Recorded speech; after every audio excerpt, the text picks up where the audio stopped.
Thank you. Hello, my name is Craig Bennett, and I'm the founder and owner of TechViews, and today we are doing another Android tutorial. In this one, we're doing the 20-second Android tutorial. Now, as far as things goes, we're going to be getting into shared preferences. I'm going to get a little bit detailed into this. And this is what I feel to be the easiest save method for Android. Now, if you haven't seen my previous videos, then keep an eye out towards the top. I'll have an ability for you to link to the previous video.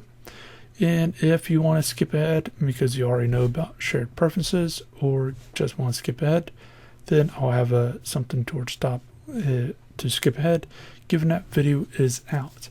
Keep in mind these videos come out once or twice a week if possible. So as far as that goes, the shared preferences, the thing to keep in mind with it, biggest, if the user deletes their app, what would happen is the information is gone. So say for example I'm going to use Netflix as an example. You use the username and password area.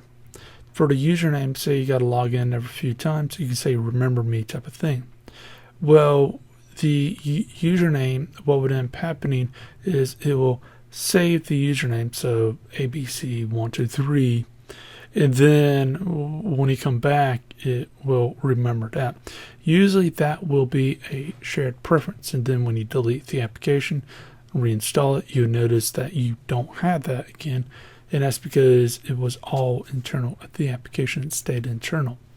This is great for security because applications should normally, depend on how the operating system has been modified, it should run in a sandbox mode, and that's very important. And depending on the allowances, the permissions that you give the app to talk to others. But with that, that's very important. So something like in medical and a few other places, it could be very useful.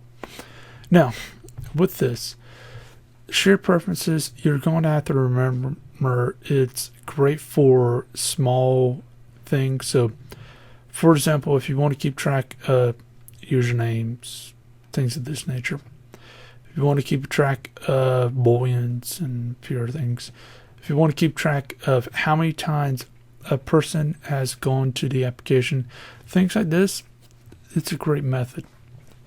So if we go into here, what you'll notice is with the application, you have the area right here to be changed. Your name is blah blah blah, and so on. So what we have here is a shared preference, and what a shared preference does is, it again is a saving method, but it also has to load. So what we're loading from is the strings, and I got into a previous video that you can actually make a entire thing for strings, which I don't know why, but I like on this one. Usually I don't. But with this, what happens is we're able to get your name is blah blah blah for that area. So with that, in order to get that, what we need to do is be able to do let's go to the input. We have to define the shared preference, and we're using the preference manager. And for the editor, let's go into writing to it. So we're writing then loading. So to write to it, let's go to the menu, and you notice that whenever I click this button, the following happens over here. Well, we have to tell it to edit. So as you see here, as I click that, all of these relate to this. It's pretty simple, and that means that you can name this whatever you want, but that these have to be named the exact same. So with this, what we're doing here is doing a put string, so write to a string, and particularly a given thing. then we're getting data. So what is getting data? Basically, if you're writing anything in here, we need to get it, and then we need to put it in the given strings. So finally, we need to commit. So in order to actually save, we need to commit. Now there's two methods you have. You have a clear, so let's do the editor clear.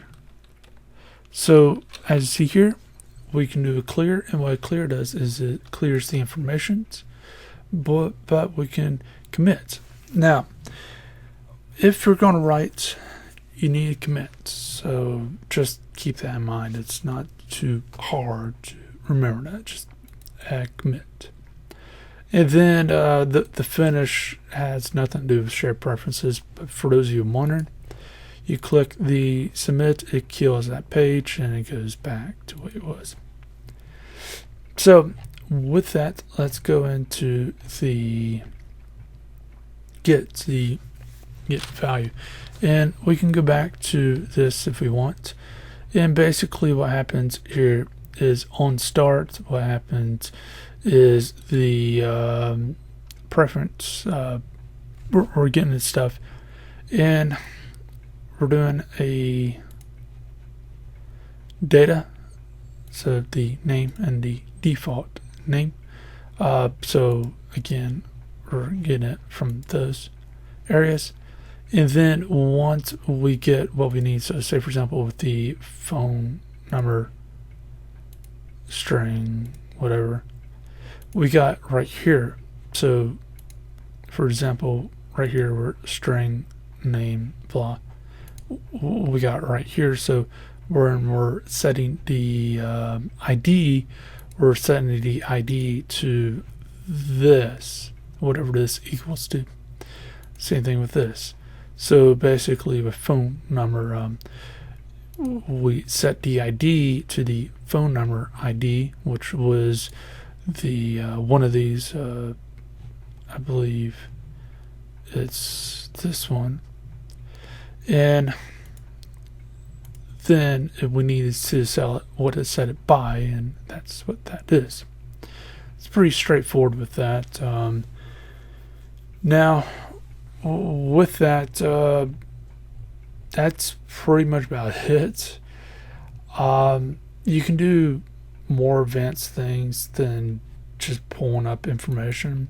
Like say for example, if you have the user using particular settings on the application, so say for example, even if the application saves some information by the SD card or whatever, but it doesn't everything, it doesn't use shared preferences, which is fine. Well, what happens is you can have, like say for example, the settings, and within the settings that can be shared preference, and that way it makes things a lot easier. It cuts down on the time of gathering information because things are inside the application itself. This is not a huge problem, but it could be some third-party phones and knockoffs and stuff like that. That could be a problem, but I don't see that being too much, even with that. But so with the settings, you can actually have it where, I don't know, say for example, if I want to have the settings say have the background black or green or purple with polka dots, and what I can do is save the value and then say within the shared preference is on start on whatever is if x equals, so the preference equals this, then do the following. So the preference is holding a value, and basically the application is saying, okay, is that value matches this, then do the following, otherwise do this. So it's an if else statement at that, and then it goes down the line. So with that, you can actually use it to say, okay, you want the thing to have purple polka dots with green flaming firing dragons out of the sides. Well, you can tell it to do that.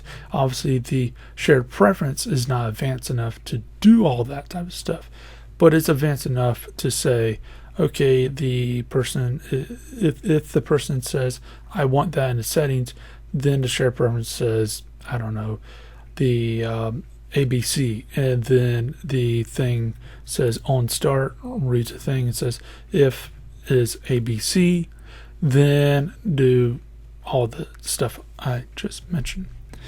So that's a example, example, I guess, but that's one example.